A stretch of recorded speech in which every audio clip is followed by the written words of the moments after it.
Il y a quelque chose qui a attiré un petit peu mon attention, c'est l'annonce du groupe et Mathieu Babillot qui est vraisemblablement utilisé en tant que deuxième ligne. Je trouve que c'est un choix intéressant. Alors je ne sais pas si c'est vraiment pour comment dire, dépanner ou alors est-ce qu'il y a un plan derrière ça vraiment. Quand on regarde l'effectif de Castres, il est vrai qu'il dispose quand même de 3 numéros 4. Et c'est quelque chose qui me semble assez important à souligner.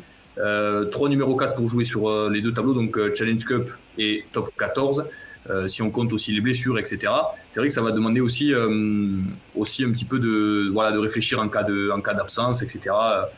Donc le repositionnement de Mathieu Babillot en deuxième ligne me paraît plutôt cohérent en regard justement aussi de la grosse concurrence qu'il y a au niveau de la troisième ligne à Castres. Donc on a parlé d'Amish Watson évidemment, on parle aussi d'Aldon Papali qui joue plutôt numéro 8, mais il y a aussi toute la flopée de joueurs formés dans le bassin castré. On pense forcément à Baptiste Delaporte, Baptiste Coppe. C'est des joueurs qui prennent énormément d'ampleur. Et quand je parle de Baptiste Coppe, justement, je sais plutôt de quoi je parle parce que c'est quand même quelqu'un avec qui j'ai évolué, voilà, et qui lui dispose de grosses qualités. Et on l'a vu au fil des saisons.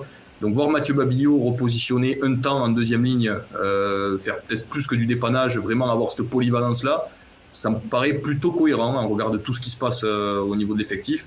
Maintenant, voilà, reste à prouver justement qu'il est capable. On sait qu'il y a un petit déficit de taille en regard justement de la moyenne que les numéros 4 du CO peuvent afficher.